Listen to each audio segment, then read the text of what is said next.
प्रधानमंत्री फसल बीमा योजना के तहत किसानों को समय पर क्लेम दिलाने के लिए कृषि विभाग सख्त है। अब बीमा कंपनियों को क्लेम की गणना और प्रीमियम भुगतान की तारीख 21 दिन के भीतर राशि जारी करनी होगी।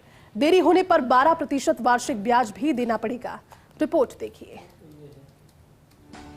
प्रदेश में खरीफ 2018 से रबी 2022-23 तक लंबित फसल बीमा क्लेम के मामलों में कृषि विभाग ने 7 बीमा कंपनियों पर कार्रवाई शुरू की है।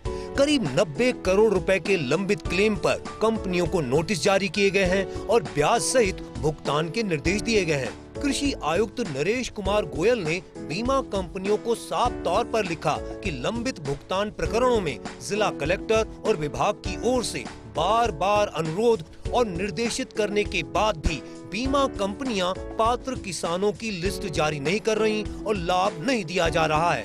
Agriculture insurance company of India limited पर ब्याज सहित 51 करोड़ रुपए से अधिक का बकाया है, जबकि मूल रकम 34.968 करोड़ रुपए थी।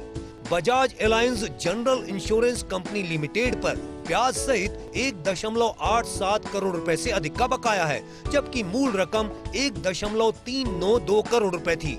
General central insurance company limited Jaipur पर ब्याज सहित 1.04 करोड़ रुपए से अधिक का बकाया है, जबकि मूल रकम 0.768 करोड़ रुपए थी।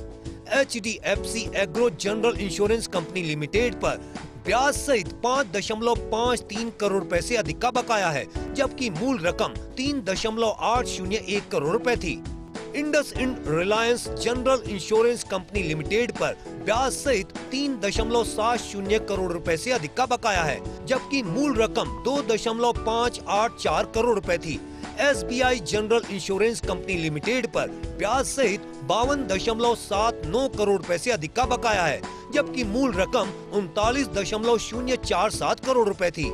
Universal Sompo general insurance company limited पर ब्याज सहित 1.23 करोड़ रुपए से अधिक का बकाया है, जबकि मूल रकम 0.971 करोड़ रुपए थी। लंबित प्रकरणों को देखते हुए कृषि आयुक्त नरेश कुमार गोयल ने एक परिपत्र भी जारी किया है, जिसमें लिखा है कि आदेश पूर्व और वर्तमान सभी बीमा कंपनियों पर लागू होंगे। यदि पूर्व के प्रकरणों में ब्याज सहित क्लेम का भुगतान नहीं किया जाता है तो बीमा कंपनी के खिलाफ कठोर कार्रवाई की जाएगी। फसल बीमा क्लेम का भुगतान 21 दिन में करना होगा। 21 दिन से अधिक समय लगने पर ब्याज भी देना होगा। देरी होने पर 12% वार्षिक ब्याज सहित भुगतान करना होगा। केंद्र राज्य से प्रीमियम मिलने के बाद भुगतान नहीं करने पर कंपनी जिम्मेदार होगी। NEFT फेल या बैंक खाता सत्यापन नहीं होने पर कंपनी पात्र किसान की पहचान करेगी। किसान की मृत्यु के मामलों में भी क्लेम भुगतान की जिम्मेदारी कंपनी की होगी। तय समय में भुगतान नहीं होने पर पूरी देरी अवधि का 12% ब्याज देय होगा।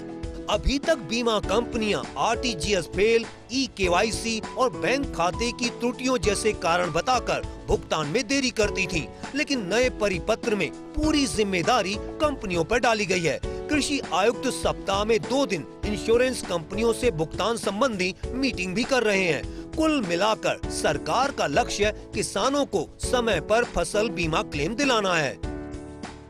कृषि विभाग ने प्रधानमंत्री फसल बीमा योजना को लेकर के बड़ा कदम उठाया है। बीमा कंपनियों पर नकेल कसी गई है और तय किया गया है, यदि तय समय पर बीमित किसान को राशि का भुगतान नहीं किया जाता है तो 12% वार्षिक दर की ब्याज से किसान को भुगतान करना होगा और इसके बाद भी अगर बीमा कंपनी लापरवाही करती है तो विधिक कार्रवाई की जाएगी। कृषि आयुक्त नरेश कुमार गोयल ने परिपत्र भी जारी कर दिया है ताकि आगे से भी किसी प्रकार की कोई परेशानी किसानों को नहीं उठानी पड़े। कैमरामैन विनोद पुरी के साथ Vinod Singh Chauhan, first India news Jaipur.